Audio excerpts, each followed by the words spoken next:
सभी दर्शकों को मेरा नमस्कार। आप सभी का स्वागत है तिवारी एकेडमी में। आज की इस वीडियो में हम बात करने वाले हैं कक्षा 6 के सामाजिक विज्ञान में इतिहास के अध्याय 3 पर।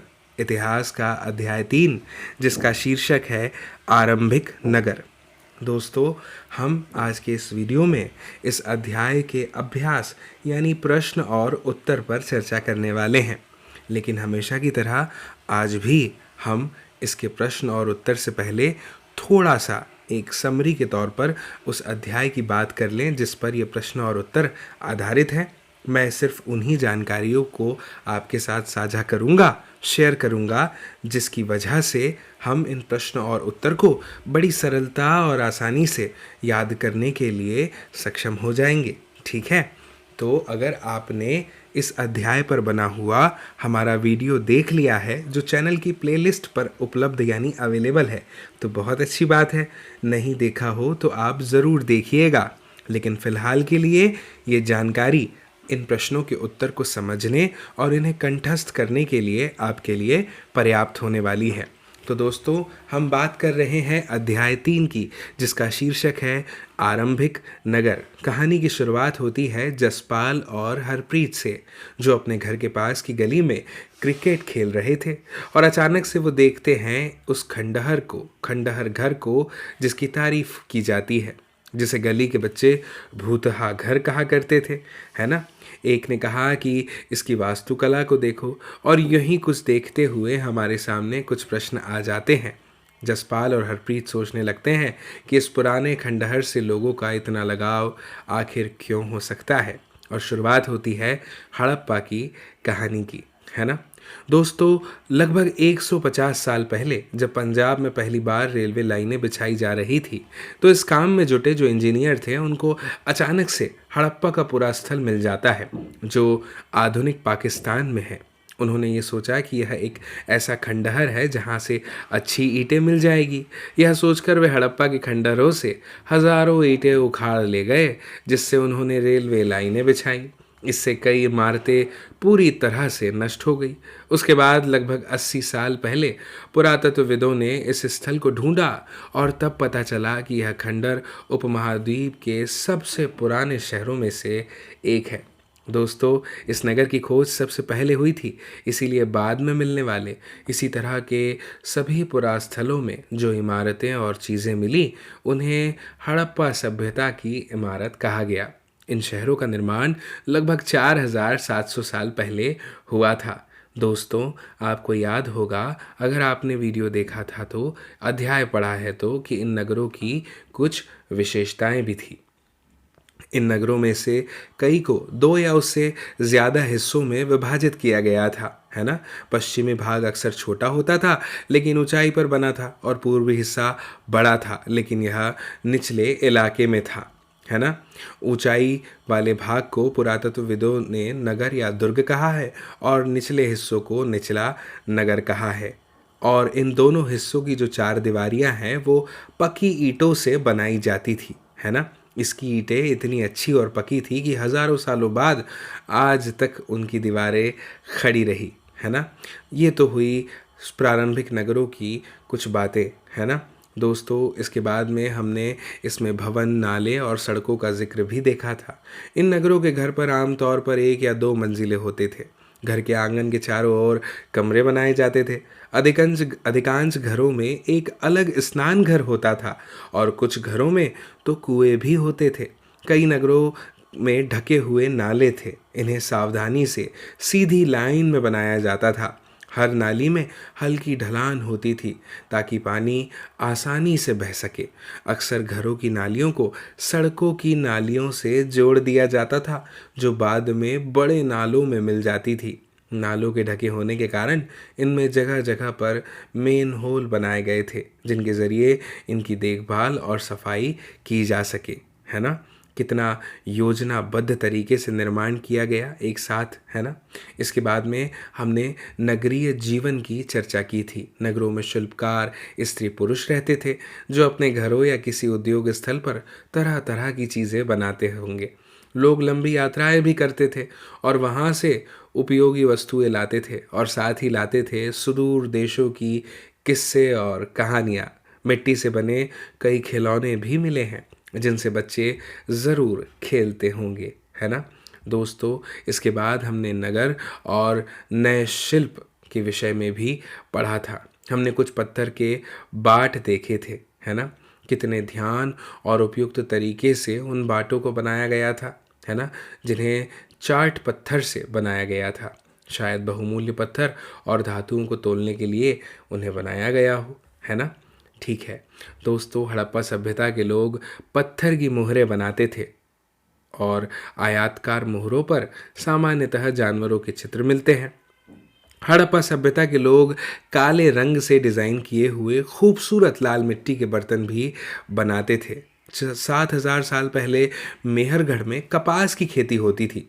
मोहनजोदड़ो से कपड़े के टुकड़ों के अवशेष, चांदी के फूलदान के ढक्कन और अन्य कुछ तांबे की वस्तुओं से चिपके हुए ये सब मिले हैं। पक्की मिट्टी तथा फेन से बनी तकलियाँ सूत कताई का संकेत देती हैं। इसके बारे में हमने पढ़ा था, है ना दोस्तों। फेंस के बारे में हमने पढ़ा था। पत्थर और शंख प्राकृतिक तौर पर यहाँ पर पाए जाते थे, लेकिन फेंस को कृत्रिम रूप से तैयार किया जाता था, है ना। और भी बहुत कुछ हमने इस अध्याय में पढ़ा था। नगरों में रहने वालों के लिए भोजन किस प्रकार का था आदि कई विषयों पर हमने चर्चा की थी। हमने गुजरात में हड़प्पाकालीन नगर का सूक्ष्म निरीक्षण भी किया था। मुझे उम्मीद है आपको ज़रूर याद होगा वो लोथल का बंदरगाह जिसके बारे में हमने पढ़ा था, है ना। बड़ा तालाब लोथल का बंदरगाह ज़रूर रहा होगा जहाँ समुद्र के रास्ते आने वाली नावें रुकती थी, है ना। और इसके बाद में हमने मुद्रा यानी मुहर का भी जिक्र किया था। मुहरों का प्रयोग सामान से भरे उन डिब्बों या थैलों को चिन्हित करने के लिए उस समय किया जाता होगा, ऐसा हमने अध्याय में देखा था। और अंत में हमने मिस्र के बारे में बात की थी। लगभग 5,000 साल पहले मिस्र में शासन करने वाले राजाओं ने सोना, चांदी, हाथी दांत, लकड़ी और हीरे जवाहरात लाने के लिए अपनी सेनाएं दूर दूर तक भेजी। बड़े बड़े मकबरे बनवाए जिन्हें पिरामिड के नाम से जाना जाता है। दोस्तों, मुझे उम्मीद है कि ये चर्चा पर्याप्त है इस प्रश्न और उत्तर की श्रृंखला को समझने के लिए। चलिए सबसे पहले बात करते हैं उस प्रश्न की जो हमें सबसे पहले दिया हुआ है। क्या है प्रश्न? तुम अपने माता पिता के साथ 4,000 साल पहले लोथल से मोहनजोदड़ो की यात्रा कर रहे हो। अब यह बताओ कि तुम यात्रा कैसे करोगे। तुम्हारे माता पिता यात्रा के लिए अपने साथ क्या क्या ले जाएंगे और मोहनजोदड़ो में तुम क्या देखोगे। चलिए उत्तर में देखते हैं। हम बैलगाड़ी से यात्रा करेंगे। हमारे माता पिता खाद्य सामग्री जैसे पानी, पत्थर से बने हथियार आदि ले जा सकते हैं। मोहनजोदड़ो में लाल मिट्टी के बर्तनों में काले पत्थर लगे हुए हैं। वजनदार पत्थर, मोहर, विशेष प्रकार के मोती, तांबे के औजार, समांतर किनारे वाले लंबे पत्थर के ब्लेड, एक बहुत ही विशेष टैंक में सजावटी चित्र भी दिखाई देते हैं जिसे पुरातत्वविद ग्रेट बाथ आदि कहते हैं, है ना।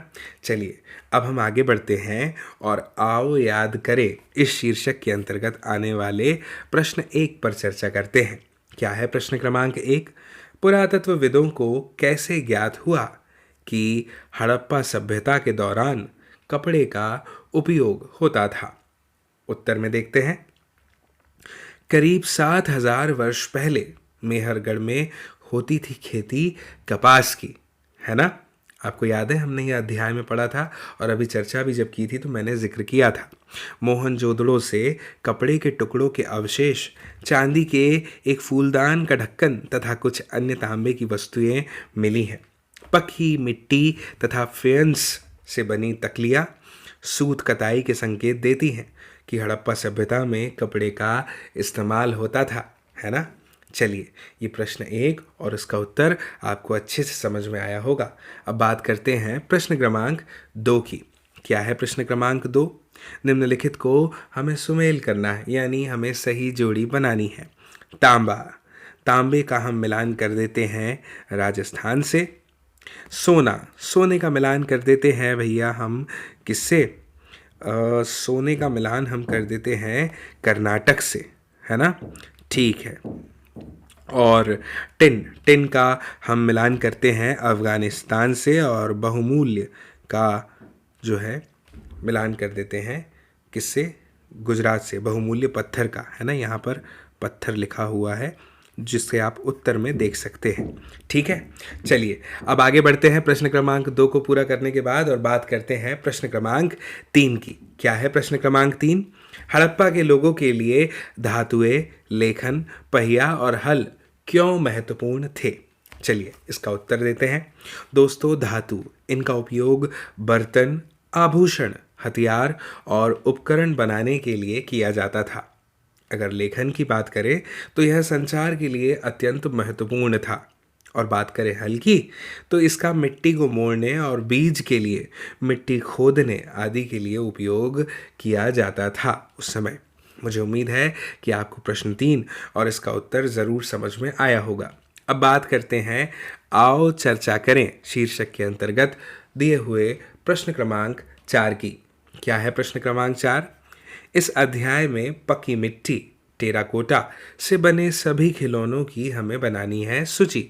इनमें से कौन से खिलौने बच्चों को ज़्यादा पसंद आए होंगे? चलिए उत्तर में देखते हैं। हड़प्पा के नगरों में पक्की मिट्टी यानी टेराकोटा से बने कई खिलौने प्राप्त हुए हैं, मिले हैं। इसमें से ज़्यादातर खिलौने जानवरों के आकार में मिले हुए हैं, जिन्हें बच्चे ज़रूर पसंद करते होंगे और उनके साथ खेलते भी होंगे, है ना? ठीक है, अब बात करते हैं प्रश्न क्रमांक 5 की। क्या है प्रश्न क्रमांक 5? हड़प्पा के लोगों की भोजन सामग्री की हमें एक सूची बनानी है और आज इनमें से हम क्या खाते हैं उसे निशान लगा करके बताना है। चलिए ठीक है, सबसे पहले सूची की बात कर लेते हैं। गेहूँ, जौ, दालें, मटर, धान, तिल, सरसों आदि। इसके अलावा हड़प्पा के लोग बेर फलों को इकट्ठा करते थे, मछलियाँ पकड़ते थे, हिरण जैसे जानवरों का शिकार आदि किया करते थे। ठीक है, इस उत्तर को हम इसी तरह से लिख सकते हैं। अब बात करते हैं प्रश्न क्रमांक 6 की। क्या है प्रश्न क्रमांक 6?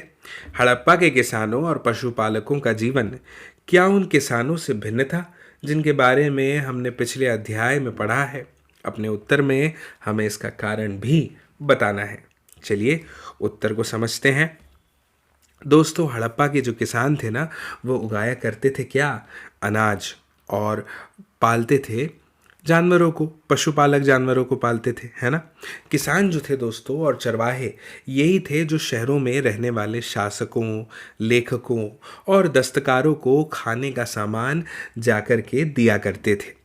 पिछले अध्याय में किसान और चरवाहे अपने उपभोग के लिए उत्पादन करते थे, तब नगरों का इतना अधिक विकास नहीं हुआ था जितना कि हड़प्पा सभ्यता में हमें देखने को मिलता है। सुव्यवस्थित ढंग से, योजनाबद्ध तरीके से निर्माण हमें यहाँ पर देखने को मिलता है ना।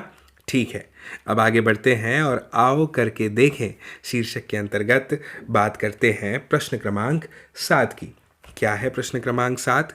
अपने शहर या गांव की 3 महत्वपूर्ण इमारतों का हमें ब्यौरा देना है। क्या वे बस्ती के महत्वपूर्ण इलाके में बनी है? इन इमारतों का उपयोग किस लिए किया जाता है? चलिए उत्तर की बात करते हैं। सबसे पहले बात करते हैं पाठशाला की। यहाँ अध्यापक विद्यार्थियों को पढ़ाते हैं, ऐसा ही तो होता है ना। ठीक है, फिर बात करते हैं पाठशाला के बाद पुलिस स्टेशन की। यहाँ लड़ाई, चोरी, वारदात आदि के लिए पुलिस को सूचित किया जाता है। फिर है राष्ट्रपति भवन। यहाँ राष्ट्रपति का सरकारी निवास स्थान है। ठीक है, अब आगे बढ़ते हैं और बढ़ते हुए बात करते हैं प्रश्न क्रमांक 8 की। क्या है प्रश्न क्रमांक 8? तुम्हारे इलाके में क्या कोई पुरानी इमारत है? यहाँ पता करो कि वह कितनी पुरानी है और उनकी देखभाल कौन करता है। चलिए उत्तर पर चर्चा करते हैं, उत्तर से ही समझ में आएगा। पुरानी इमारतें कुछ निम्नलिखित है। सबसे पहले है फिरोज शाह कोटला, 15वीं शताब्दी में बनाया गया था। फिर है जामा मस्जिद, यह 17वीं शताब्दी में बनाई गई थी। फिर है लाल किला, यह 17वीं शताब्दी के दौरान बनाया गया था। इनकी देखभाल भारतीय पुरातत्व विभाग करता है।